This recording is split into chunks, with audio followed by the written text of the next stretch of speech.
Anyway, good afternoon, everyone. Welcome. Thank you for coming. Thank you for those who stayed. All of the other ones are losers who are missing out. No, no, I'm joking. No, I'm really glad to see you all here. Okay, so this is my presentation, getting into print, and I'm really sharing my personal journey. I'm not going to tell you today about how to find a hybrid, a traditional, a vanity or indie publisher, or whether or not you should publish a Substack, whether you should self-publish. What I want to do is share with you my journey and experience getting my work into print.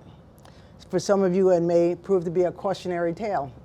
For some, it will be an inspiration, I hope. A lot of what we writers do is suffer in silence. And while that may be a little hyperbolic, I think we can all say there's a certain amount of struggle involved in writing and getting into print. When it comes to getting published, we may swallow our disappointments, our daily deflations. You submitted an article, you followed the guidelines, you never heard back. Perhaps you sent the first 50 pages or requested 3 chapters of your manuscript. What rejection letter? You heard nothing. Of the writers who do get into print and get published, we may not know what they went through, how they got there, how and why they persevered, or when good fortune smiled on them. Assuming you know writers who've pursued writing as a career or vocation, I will ask you, how many writers do you know who support themselves and their families, pay rent and mortgages, send their kids to college, pay all their bills solely on their writing? There's one. I know 0. You know 0. Oh, I thought you were going to say you're the one. Yeah. They're really not many when you think about it. Sometimes it can be helpful just to talk with another writer and commiserate, get some advice, and hopefully encouragement.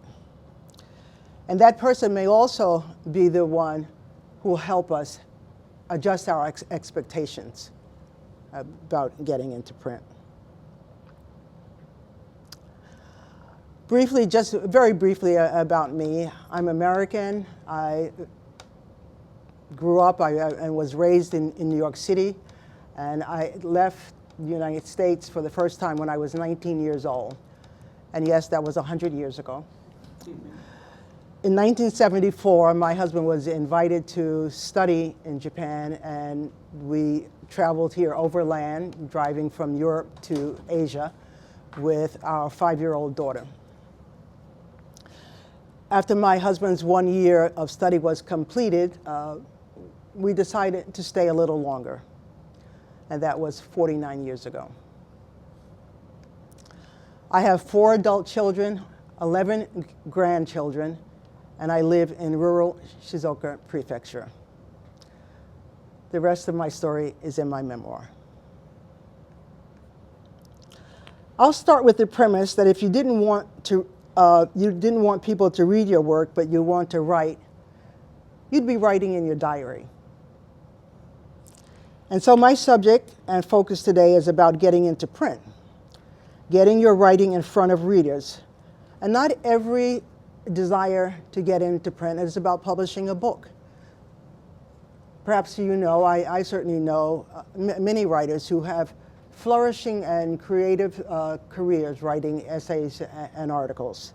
And yes, many of them publish on Substack.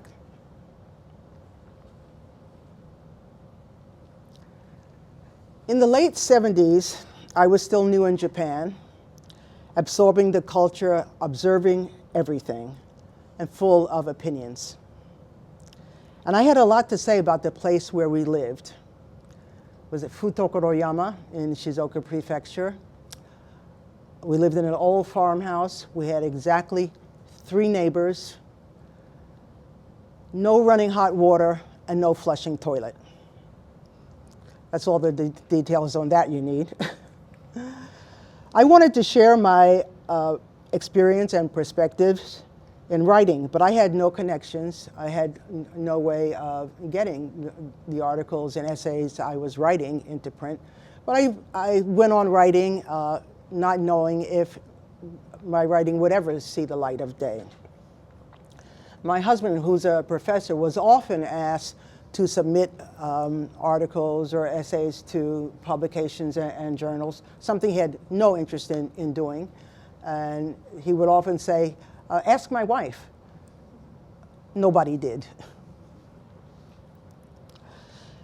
I began my writing career, if I may be so bold as to call it that, when an essay I wrote for the Japan Times with a 500-word limit was 4 times that, and they accepted it. I am not suggesting you do this. This is not advice. It's totally unprofessional, but they did accept it. They printed it in a Sunday edition of the paper as a feature article. They asked for photographs, and you can see this a copy of it here.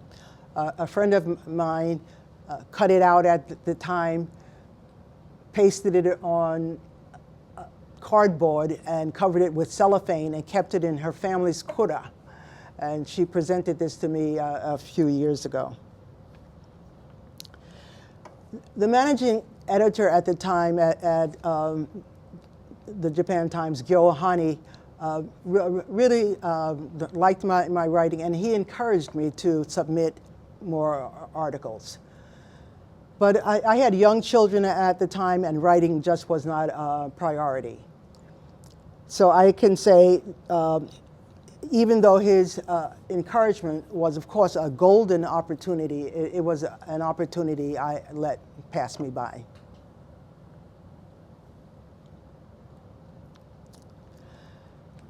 Sometime around the mid-'80s, the paper announced that one of its columnists had died suddenly. I knew the column and read it regularly and liked it, and was sorry to hear this news. But putting aside all ideas or thoughts of being an opportunist or even a vulture, I realized that papers are always trying to fill space, and that they would need to fill this space of this columnist. I also noticed that almost all of the datelines in the Japan Times were from Tokyo. I didn't know Tokyo at all then. I thought of it as a place to renew my passport, register my children's births at the American Embassy. And I felt I was living proof that not every foreigner living in Japan was living in Tokyo. Although several years had passed, Hani-san remembered me and was supportive when I asked if I could do a column with a dateline from Hamamatsu, where we lived at the time. Hamamatsu is the largest city in Shizuoka Prefecture and may only be known as the home of Honda, Suzuki, and Yamaha. It's no Tokyo or Kyoto.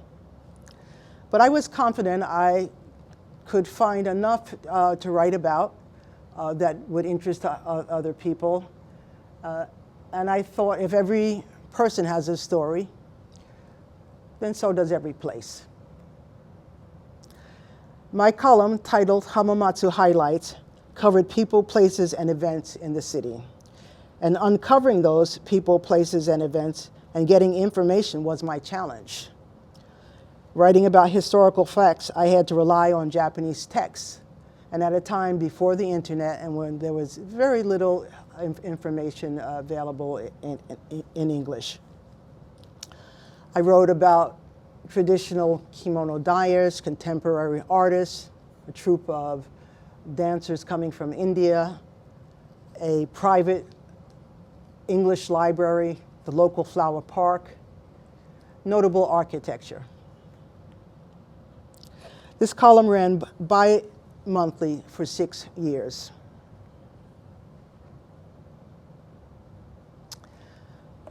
I started writing the column that I titled Crossing Cultures in 1990, shortly after we bought land and built our current house.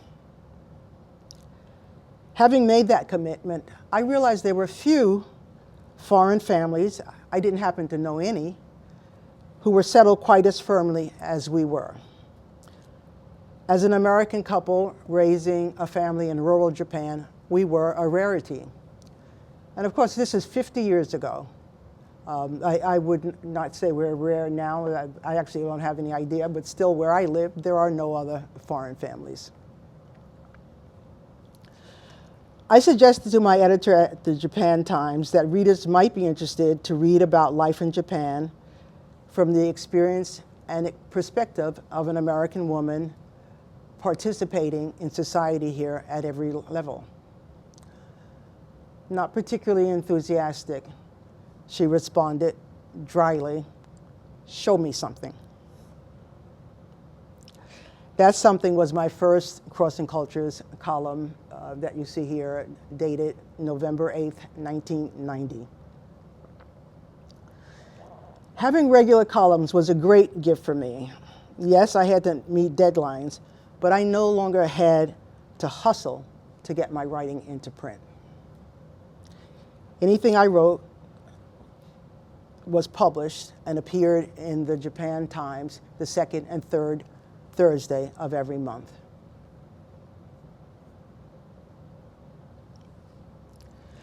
During the times I wrote the Japan Times column, I was introduced to an editor of a regional edition of the national paper, Chunichi Shimbun. As a pilot project, this editor wanted to publish articles written in English and invite readers to translate them. He realized that many Japanese who cannot speak English with any real fluency could read it and were even could be said to be adept at translating it. The best translation chosen by him, he'd been the paper's senior correspondent in London and New Delhi. He would choose the best translation, and that would appear along with the new column. And as you can see in this slide, Japanese translation of one of the columns. Although I got this offer, which I felt was a golden opportunity, just at the time my fourth daughter was born. This time I didn't let the opportunity pass me by. In any case, his idea proved popular, and many times there were hundreds, if you can believe that, translations submitted for one of the columns. I titled it Another Look, and I wrote the column for 15 years until the editor retired. At the same time, I wrote a regular opinion piece for the Student Times, this publication, which I guess was a subsidiary of the Japan Times. They actually changed the title to Shukan ST when they realized many people were reading it were not students at all. For them, it was my understanding, they really wanted, I would say, columns that were somewhat controversial. And so I wrote about gun control, of course the lack of it in the United States, about bullying, about the proposed 5-day school week when it was still something being discussed. Sharing my ideas and opinions, I wrote, as I mentioned earlier, and I was observing everything about the experience of living in Japan. And I was writing about it, but it wasn't until I had a regular column and outlets that I got my writing into print.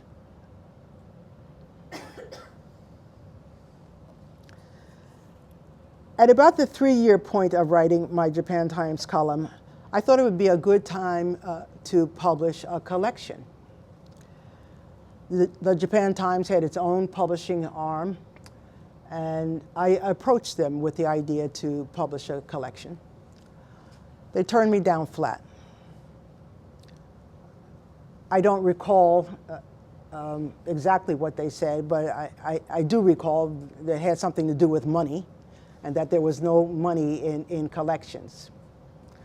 Of course, I didn't have any sway with them, and I thought, oh, okay, forget it. And I just went on churning out my columns. I had come to know Donald Ritchie, and I don't think he needs any introduction. When we both served on the Board of Governors for Temple University, Japan, Donald really liked my columns, and he told me it was the first thing he read on the days it came out. And he would often, I would say he befriended me, and he would tell me, let me know when you're in the metropolis. That's how he always called Tokyo. And he would invite me to lunch at the Foreign Correspondents Club or at the International House.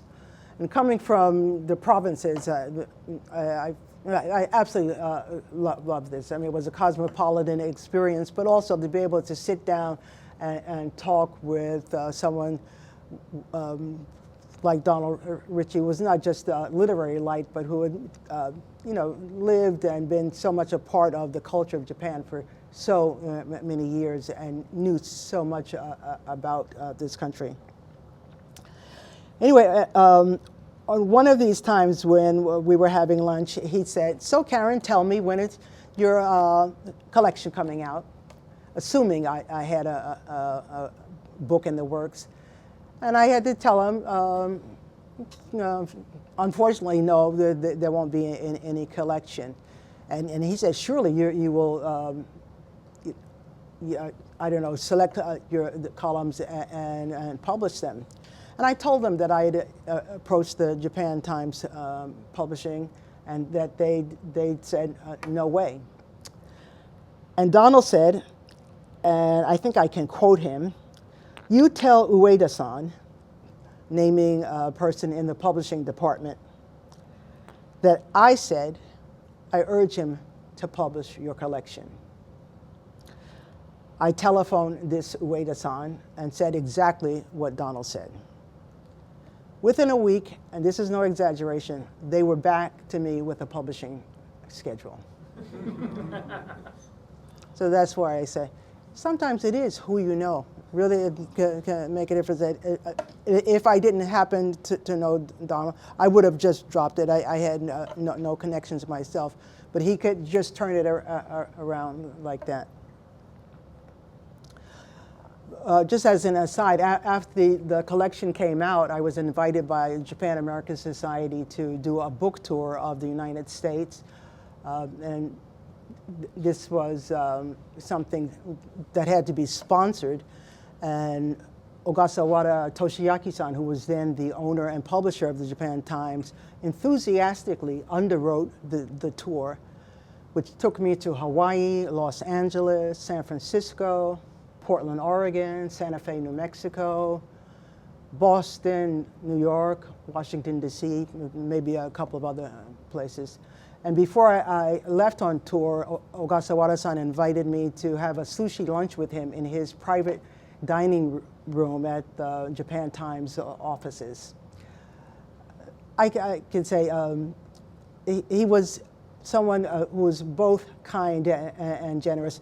I don't know that something like that would happen today.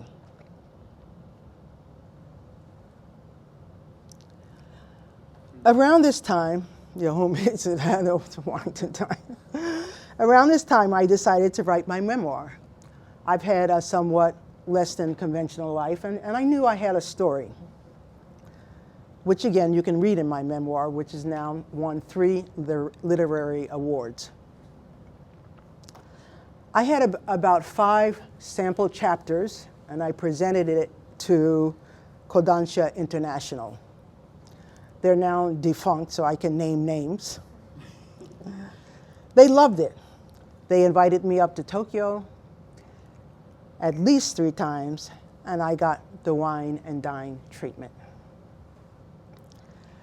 I can quote a senior editor at Kodansha as saying, "It was brilliant." And that was just, and he said, and that there was nothing he would change. And these were just the first few chapters, unedited chapters.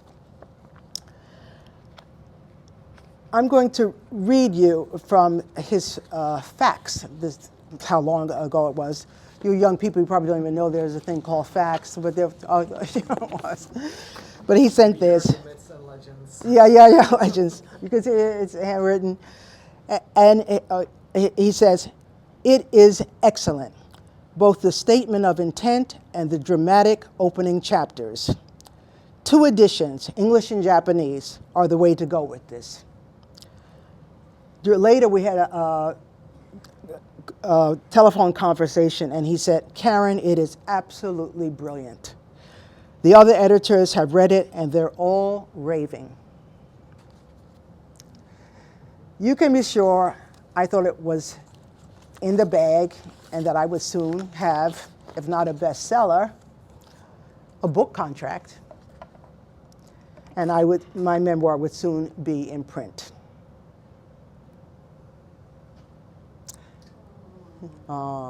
Sometimes it's like that. No, it didn't happen. One sunny day, of course, I don't know if it was sunny, I don't remember.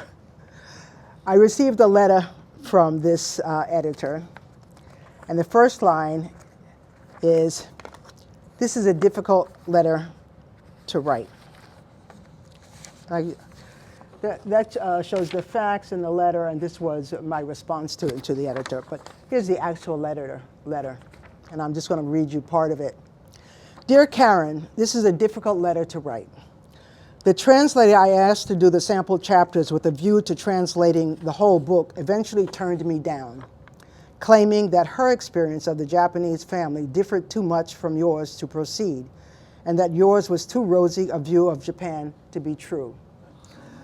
I never really got this because I'm not part of a Japanese family, and I've never lived in a Japanese family, so I didn't get that. Anyway, in the meantime, rather than delay things any further, I had a full-scale meeting with the vice president and sales manager about your project. Although both expressed genuine interest, without a Japanese edition as well, they felt we couldn't make enough business from an English edition to justify taking it on. He was sorry, but the project was being scrapped. I put the memoir in what you will come to know as my infamous third drawer, and that's where it remained for years. But I actually went looking for his letter before I prepared this presentation, and so I found it was in 1995. I guess at one point I got brave enough and sent my manuscript to some New York agents and publishers. I don't remember them all, but I do remember this as my favorite rejection letter. "Your writing style is delightful, your stories fascinating, and your perspective refreshing and unique. The stories are straightforward, full of common sense, well written, and impressively balanced." I suppose there was a but after that. I don't remember what it was. The letter might have told me that I had writing and a story worth publishing, but that's not how I took it. I put my manuscript away in my third drawer and just forgot about it. And I will say here that if you think you have writing worth getting into print, don't give up, don't stop until you get it into print. That's the third drawer. Well, you can't really see it in the picture, but the bottom drawer is full of manuscripts. Eventually, I decided on my own and to myself that I had a story to tell, and I would not just write, but I would finish my memoir. I'd never published a book before from scratch, and one of the first things I did was contact a friend who had written a successful memoir and yeah, co-wrote and ghost written several more. And I hired her as a book project consultant. And one of the first things she did was give me as an assignment, I don't know, about 10 or 15 memoirs to read, and which I did. I was glad to do it. And I actually had to report on them, what I liked, didn't like, what I thought, worked, didn't work. It was a good assignment. And she also encouraged me to attend a writers' conference where my work could, my writing could be read in seminars and workshopped, and I would be able to interact with other writers, published and unpublished, meet editors, teachers of writing, etc. And I thought I would never have the opportunity to do such a thing, but it happened. I was in Los Angeles just at the time the Southern California Writers Conference was being held in San Diego, so I was able to attend. The memoir was not then completed, but I'm happy to say at the end of the conference, it was awarded the most outstanding nonfiction prize of the conference. And of course, that was a wonderful boost. I'd gone to the conference with some friends who had to get back, so I left. I didn't even know the manuscript of the memoir had received this award. But it was, I would say, a really great boost, and a sign of recognition for what the book was. When the manuscript was complete, this friend personally paid $500 to have a query letter professionally written to send out to literary agents. I no longer remember how many query letters I sent out, but I do remember how many responses I got. One. Oh, I'm making the zero because I'm looking at DC because he said there's zero about the other thing. I got one. From Frank McCourt's agent, Molly Friedrich. I don't know if you know Frank McCourt. I happen to absolutely love him. And she didn't take me on, but she was really kind and encouraging. And I can say sometimes that can be enough. I was really grateful she got back to me. I know writers who have publishers who will publish anything they write, and I'm not saying they'll publish poor work. I'm saying these writers have a relationship with their publishers, and maybe they have track records of regularly producing and selling books.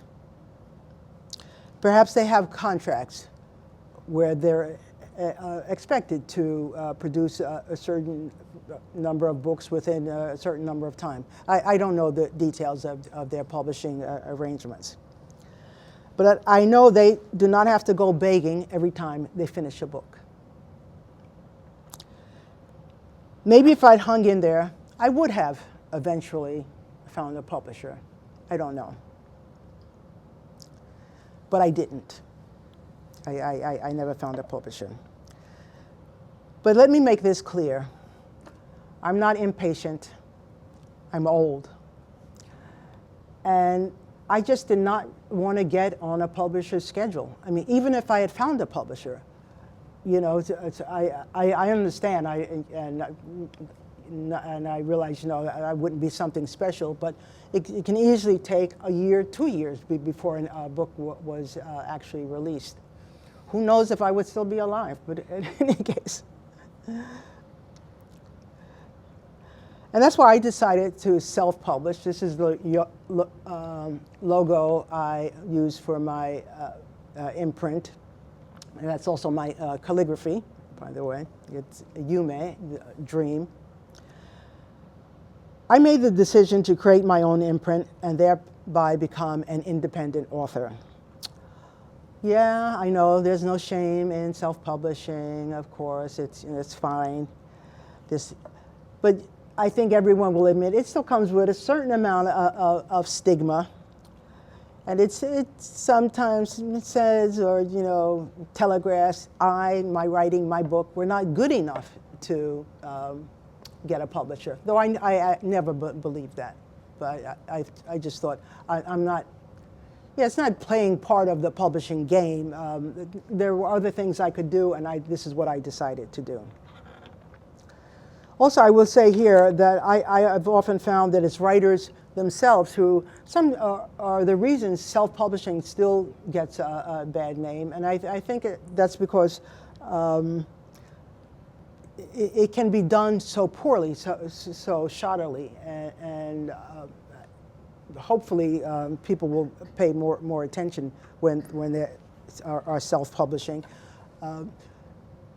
You can do it all yourself, but I think that's one of the big mistakes self-published authors do, is to try and do it themselves. You may be a great writer, but that doesn't necessarily mean you're a good editor or can create an attractive, let alone good, book cover. In my case, these are the steps I took. I hired the book project consultant, as I mentioned, a developmental editor, a copy editor, a proofreader, and a book cover designer. And as you can imagine, it cost a pretty penny, but I thought it was worth it. And as I said, although you can do it all yourself, I had no interest in doing, involving myself in that part of the publishing process. For me, it was enough to write the book. Many people have told me that they, or impressed that my books were self-published, or they can't believe that they were self-published. And I guess that's supposed to be a compliment. But I don't mind letting it be known that they were self-published. And I want to make the point that I took the steps and the care to publish the best product, to put out the best product that I could, and that I didn't do it in my spare time in my backyard.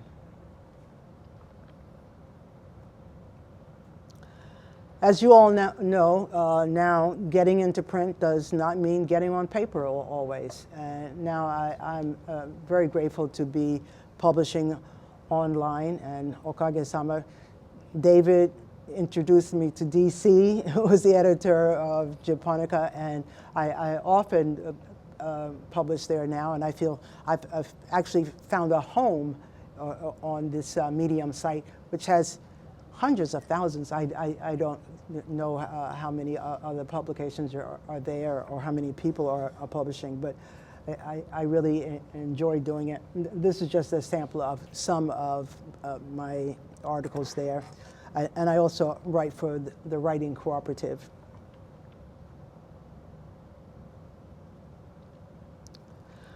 You're a writer and you publish your book, and now you're an author and you must promote it. I wasn't happy when I heard these words, but here I am in this picture at the Foreign Correspondents Club of Japan promoting my novel. I can't tell you how many readings I've done, but I've done a lot. Interviews, podcasts, Zoom, conferences, talks, book groups. I've asked for reviews and to have my books put in libraries and bookstores. I've done it all to promote my book. Maybe you're shy. I don't happen to be shy, but many writers are. And even if they're not, they're reticent. I mean, the natural place for writers is alone in their rooms by themselves. They don't want to get out in front of people saying, read my book, buy my book, or anything. Just kind of like, I wrote the book, leave me alone. Promoting is not the same as marketing. I've shied away from marketing, saying, I'm a writer, not a merchant. But guess what? As an author, you'd better be both. You may have written War and Peace for all I know, for all the world knows. But as an author, if you don't put the effort into promoting and marketing your book, no one will know. If you're an independent author, as I am, you need to work doubly hard, I think really quadruply hard, to get your work out there. No one else is going to do it for you, and they're not going to run around and get you reviews or send email or follow up. Maybe you have a literary agent and a publicist, and that's great, but if you don't, that's the stuff you'll have to do yourself. And even if you have an agent and a publisher, they want you to work for your book. And so, and as David said in our early session, it's a hustle. On the marketing front, fortunately, this conference has DC Poulter presenting on the subject tomorrow. See you there. I'll be there for sure. Finally learned something about marketing, because I really don't know anything, and I've got to put it behind me, but I'll definitely show up.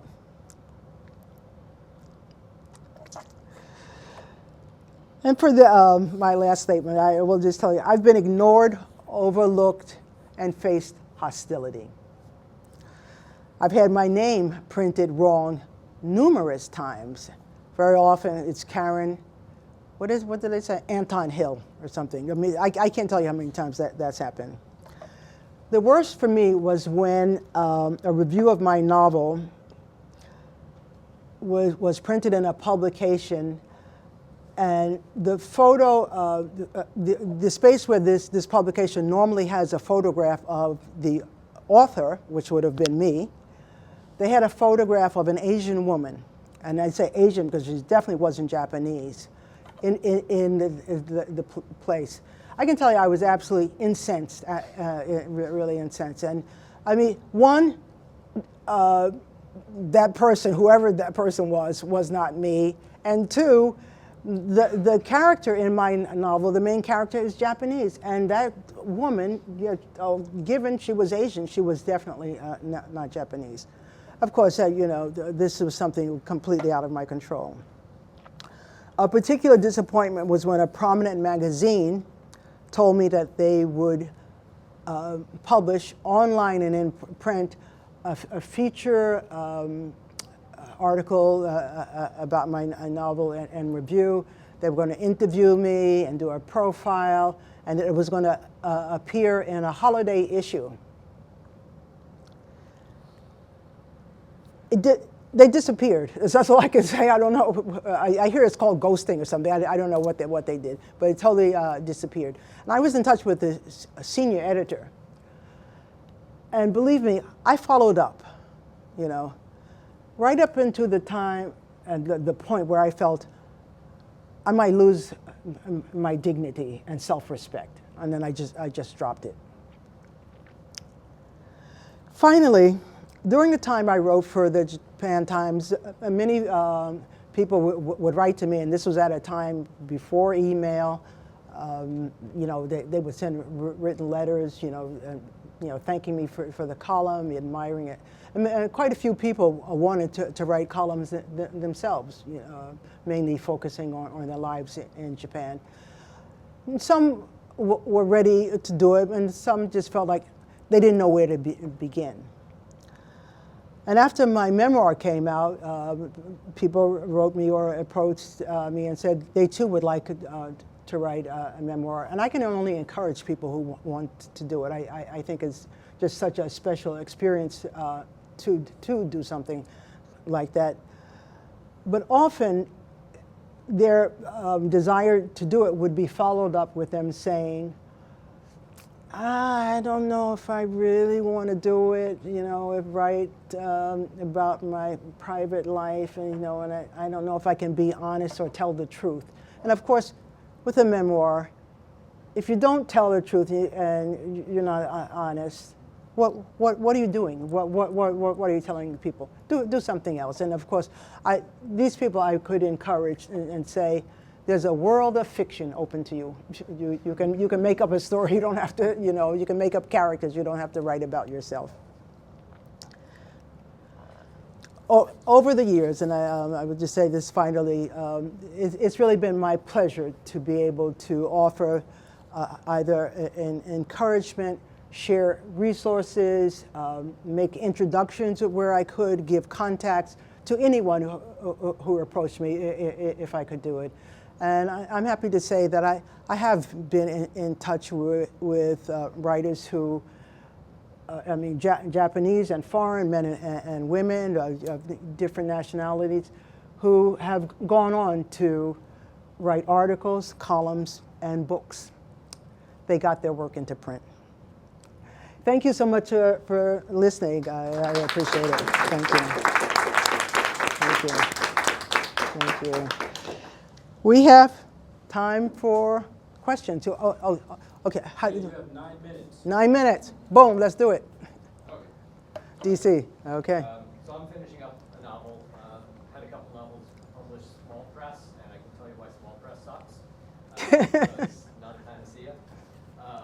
So I'm thinking of going the self-publishing route. Yeah. Too many people do it as you described, just, well, I'll go to Kindle and I'll put it up there, and Yeah. it's full of typos and formatting's bad. And I'll get. So you went the right way and you did it right. Can you give me a rough idea of what that's going to cost? You know, it's really so different because there are really so many possibilities. You can go online and you'll find a copy editor for $1,000, let's say. As I recall, my developmental editor was more like $4,000. You know, the entire thing, and that's not including the. Not including the book project design, but I always think of it as like $10,000. I'm really not sure. I tend not to count money. As I always say, I think money is overrated, and I don't pay a lot of attention to it. But I'm sure you could do it for half of that. Yeah. My book covers, I don't know if you can see them here, and they're available upstairs, were designed by the art director of Random House. And she was very nice, and I know she gave me a deal, but it cost. But yeah, I really didn't look back. I thought she did a great job, and I was really happy with it. It made a big difference to me. Is that you on the book cover of the memoir? Oh, yeah. Yeah, and that's my daughter going out the back. Looks like she's crying because I probably told her, leave me alone, I'm writing. House did the graphic design, like the text layout and everything else. Right. But I had the photograph from a long, long time ago. Yeah. Mm-hmm. Yeah, this gentleman. Yes, you talked about an important episode where you hired a consultant who advised you to read some other. Right.